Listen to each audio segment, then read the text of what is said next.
चालाक बीवी। श्याम और राधा रायगढ़ गांव में रहते हैं। वैसे तो उनके अपने घर में ही 2 वक्त का खाना पूरा नहीं पड़ता, लेकिन फिर भी श्याम हर रोज किसी न किसी नए मेहमान को दोपहर के खाने पर घर ले आता है। एक दिन राधा कहती है, ये क्या है जी, जब आपको पता है कि हमारे पास अपना पेट भरने तक का खाना पूरा नहीं होता, फिर क्यों रोज किसी न किसी नए मेहमान को घर लेकर आ जाते हो? ऐसे तो जिंदगी जीना मुश्किल हो जाएगा। मेहमानों को खिलाना पुण्य का काम होता है, इससे भगवान खुश होते हैं। तुम क्यों उसके बीच में आकर पाप की भागीदारी बन रही हो?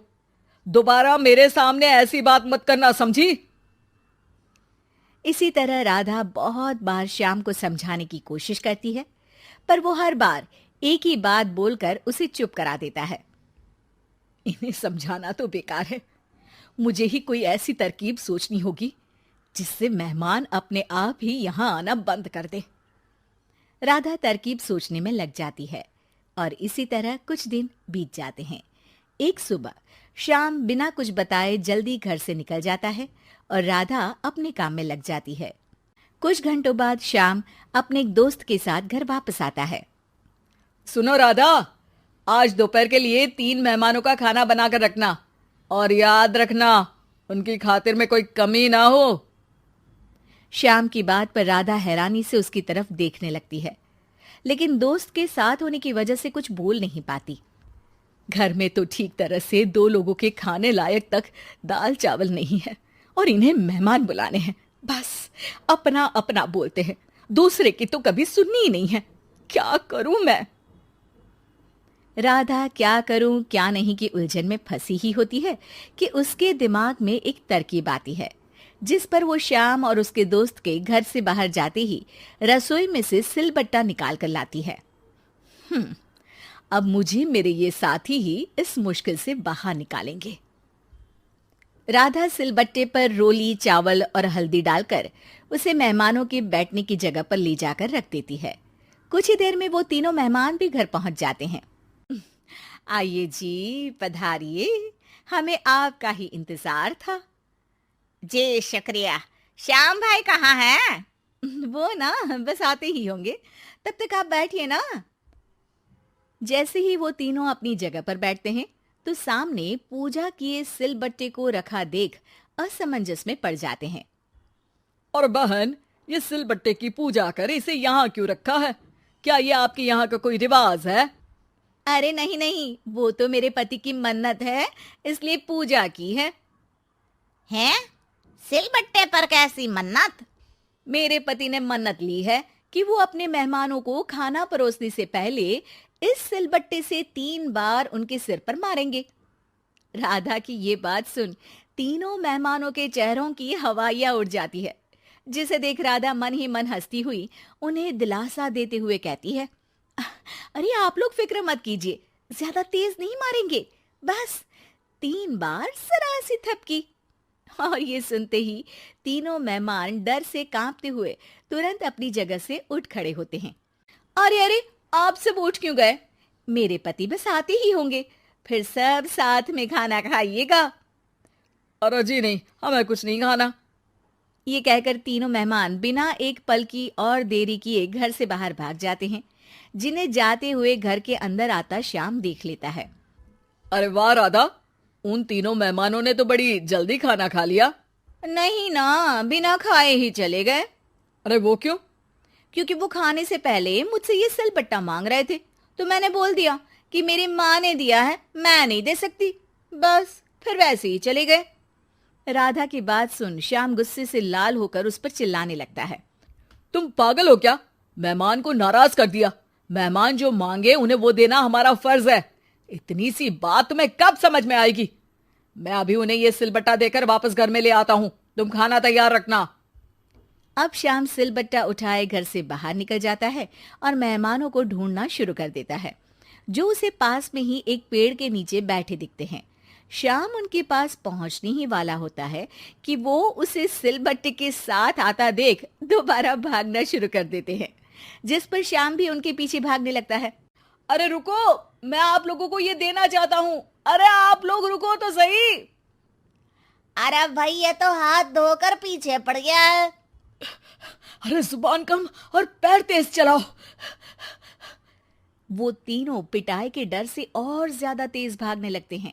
इसी तरह तीनों मेहमान आगे आगे और श्याम सिलबट्टे के साथ उनके पीछे पीछे पूरे गांव में घूमते हैं, जिससे धीरे धीरे गांव में ये खबर फैल जाती है कि श्याम दयालु और उदार इंसान तो है, लेकिन अब से वो किसी की भी मेहमान नवाजी से पहले सिलबट्टे से 3 बार उसके सिर पर मारेगा, जिसके प्रभाव से अब लोग उसके घर खाने पर आना बंद कर देते हैं।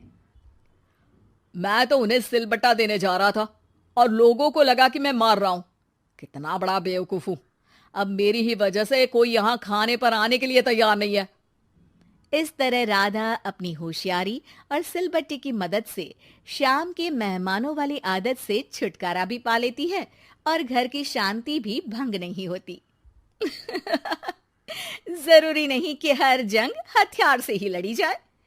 कुछ के लिए सिर्फ दिमागी चाल ही काफी होती है, और अगर शांति के साथ अच्छे से दिमाग लगाकर सोचा जाए तो मुश्किल से मुश्किल समस्या का समाधान मिल ही जाता है।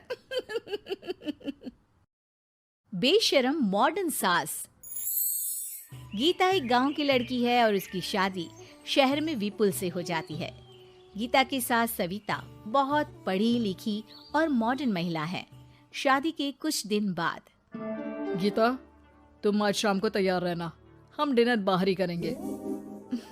इसकी क्या जरूरत है जी, मैं घर पर ही खीर पूरी बना लूंगी। अरे नहीं नहीं, खीर पूरी वाला डिनर नहीं, हम कुछ साउथ इंडियन और चाइनीज खाएंगे। ठीक है, मैं तैयार होकर आपसे मिलूंगी। विपुल अपने ऑफिस चला जाता है। अरे बाप रे, ये क्या खाना होता है? हमारे गांव में तो मैंने कभी ऐसे नाम भी नहीं सुने। चलो शाम को जाकर देख लूंगी। शाम को विपुल आता है और गीता विपुल के सामने आकर खड़ी हो जाती है। देखो जी, आपके आने से पहले ही मैं तैयार होकर बैठी हूँ। अरे ऐसे कौन तैयार होता है?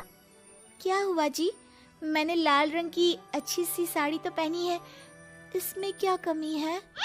ये सारे बाल तुमने सिंदूर से रंग लिए हैं और इतनी मांग क्यों भरी है? अरे आईने में जाकर अपने होंठ देखो, कैसी लिपस्टिक लगाई है, और ये कपड़े देखो अपने, जाओ जाकर बदल कर आओ। हाँ? तो क्या पहन कर आऊं? जो मर्जी पहन लो। वैसे भी अब मैं कहीं नहीं जा रहा, बना लो यहीं पर खाना। दोनों खाना खाकर सो जाते हैं। अगली सुबह विपुल, कल तुम कहीं बाहर जाने वाले थे ना? हाँ, जाने वाला तो था, लेकिन मॉम आपने भी पता नहीं किस गंवार को मेरे साथ बांध दिया है। गुप्ता जी ने बोला था कि बहुत बढ़िया लड़की है, लेकिन ये तो मरा हुआ सांप गले में लटका लिया है। मॉम, मैं मेरे दोस्तों के सामने भी इसे नहीं ले जा सकता, क्योंकि अगर किसी ने इसे देख लिया तो मैं दोबारा मुंह दिखाने के लायक नहीं रहूंगा। ए जी, क्या मैं इतनी बुरी हूँ? पहले तो अपना नाम देखो कि क्या नाम है। इतना ओल्ड नेम, गीता। तो नाम तो बदला भी जा सकता है। मैं तो तुझे ही बदलना चाहती हूँ। मेरा बस चले तो तुझे आज ही बदल दूं। माँ जी, आप ऐसा क्यों कह रही हो? अरे चल हट गंवार कहीं की। खबरदार अगर मुझे माँ जी कहा तो। अभी तो मैं इतनी हॉट और जवान हूँ और तूने मुझे बुढ़िया बना दिया। माँ, मैं तो ऑफिस जा रहा हूँ, थक गया इससे। विपुल ऑफिस चला जाता है और सविता शाम को अपने कुछ कपड़े गीता को देती है। गीता, आज तुम्हें आखिरी मौका दिया जा रहा है। अगर तुमने कोई गड़बड़ की तो मैं तुम्हें घर से निकाल दूंगी। ये कपड़े पहनकर बाहर आ जाओ। ये तो जीन्स है माँ जी। हाँ तो क्या हुआ, पहन ले। गीता जीन्स पहन लेती है, लेकिन वो उन कपड़ों में बहुत ज्यादा असहज महसूस करती है।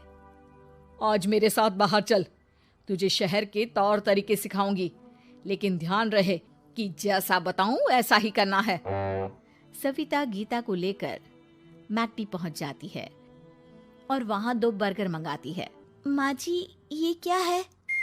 माँ जी नहीं मॉम, बर्गर है ये, चुपचाप खा लो। मेरी बेइज्जती मत कराओ। और जींस को बार बार पकड़ क्यों रही हो और इस टॉप को नीचे क्यों खींच रही हो? मत करो ऐसा। नहीं तो सब समझेंगे कि तुमने ऐसे कपड़े पहली बार पहने हैं। गीता बर्गर को हाथ से तोड़कर खाने लगती है। सविता गुस्से में वहां से आकर कार में बैठ जाती है। गीता भी पीछे पीछे आती है। मॉम, क्या हुआ? मैंने तो अब कुछ भी नहीं किया है। चुपचाप गाड़ी में आकर बैठ जाओ। सविता गीता को लेकर घर आ जाती है। अगले दिन, गीता, मेरे कुछ फ्रेंड्स आने वाले हैं, तुम किचन में जाकर तैयारियां करो, और भगवान के लिए आज ऐसा कुछ मत करना कि मेरी नाक कटा दो। मैंने भी ये शॉर्ट्स पहने हैं, तुम भी अच्छे कपड़े पहन लेना।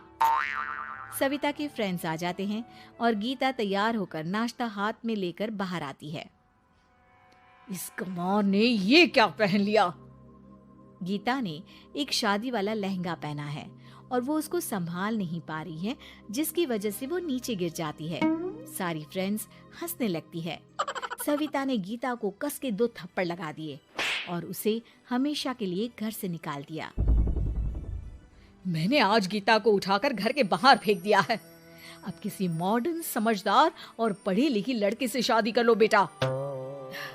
यस मॉम, आपने आज सच में बहुत ही अच्छी खबर सुनाई है। मैंने तो न्यूज़पेपर में ऐड भी दे दिया है, पढ़ी लिखी मॉडर्न लड़की शादी के लिए तुरंत संपर्क करे। और माँ, वो खूबसूरत भी तो होनी चाहिए। डियर सन, मैंने उसमें सब कुछ लिख दिया है। सविता और विपुल बहुत खुश होते हैं। न्यूज़पेपर के इश्तिहार के बाद बहुत सारी लड़कियों ने विपुल को कांटेक्ट किया। विपुल, तुझे पूरा 1 महीना हो गया है, इतनी सारी लड़कियां आ रही है, तो किसी को फाइनल पसंद क्यों नहीं कर लेता? मॉम, मैं कुछ बेहतर की तलाश में हूँ। वैसे आप फिक्र ना करो, आज भी एक लड़की मुझसे मिलने आने वाली है। अगर पसंद आ गई तो मैं उसे घर ले आऊंगा। विपुल लड़की से मिलने चला जाता है। कैफे में विपुल जाकर बैठ जाता है और देखता है कि बहुत ही खूबसूरत लड़की नैना सामने से आ रही है। हेलो। हाय, माई सेल्फ नैना। दोनों खूब सारी बातें करते हैं और विपुल को नैना पसंद आ जाती है। वो उसे घर लेकर आ जाता है। मॉम, जल्दी बाहर आओ। देखो तो, मैं तुम्हारे लिए एक मॉडर्न बहू ले आया हूँ, जो बहू कम आपकी फ्रेंड ज्यादा रहेगी। अरे वाह, तो फाइनली तुझे लड़की पसंद आ ही गई। हाँ मॉम, पसंद क्यों नहीं आती? पढ़ी लिखी है, मॉडर्न है, बाहर घूमने में परफेक्ट है, और ड्रेसअप का सलीका भी पता है उसे। तो फिर शादी की तैयारियां शुरू की जाए। ओहो मॉम, मुझे वो सब नहीं करना है। बैंड बाजे एंड ऑल। कोर्ट में चलकर कोर्ट मैरिज कर लेते हैं ना। ठीक है डियर, मुझे कोई प्रॉब्लम नहीं है। सविता कोर्ट में ले जाकर विपुल और नैना की शादी करा देती है। शादी के कुछ दिन बाद, मैं तो बहुत खुश हूँ। मेरे सारे फ्रेंड बहुत तारीफ करते हैं कि वाइफ बहुत ज्यादा मॉडर्न है। ऐसा लगता है जैसे फॉरेन से आई हो। सिर्फ ये मॉडर्न है, लेकिन इसे कुछ भी काम नहीं आता बेटा। घर का सारा काम मैं करती हूँ, खाना भी मैं बनाती हूँ। ये तो बस मेकअप में ही लगी रहती है। मॉम, आप मेरी नैना के लिए कुछ भी मत बोलिए। अगर उसे खाना बनाना नहीं आता तो क्या हुआ, फोन चलाना तो आता है। वो स्विगी, जोमेटो से खाना ऑर्डर करके भी तो मंगा सकती है। अभी तो बहू को आए 4 दिन भी नहीं हुए हैं और तू है कि उस माता जी के गुणगान गा रहा है, जैसे कि मैं तो कुछ हूं ही नहीं। तभी नैना वहां आ जाती है। मुझे आज अपने घर जाना है। तो मैं तुम्हारे साथ चलूं क्या? नहीं, मैं खुद कार लेकर चली जाऊंगी। नैना बेटा, मैं सोच रही थी कि हम भी तुम्हारे पेरेंट्स से मिल लेते हैं, क्योंकि आज तक हम मिले ही नहीं हैं। मॉम, मेरे पेरेंट्स से तो आप पहले ही मिल चुके हो। हम कब मिले? मैं गीता हूँ। क्या? क्या? तुम गीता कैसे हो सकती हो? जब माँ ने मुझे इस घर से बाहर निकाल दिया था, तो मैंने अपनी सारी सेविंग्स को खुद की लर्निंग और मेकओवर पर खर्च कर दी और वापस इस घर में आ गई। आज मेरी आंखें शर्म से झुक रही है। मुझे माफ कर दो। मुझे तुम्हारे साथ वो व्यवहार नहीं करना चाहिए था। मुझे भी माफ कर दो बेटा। सविता और विपुल अपनी गलती को सुधार लेते हैं और अब गीता को बहुत अच्छे से रखते हैं।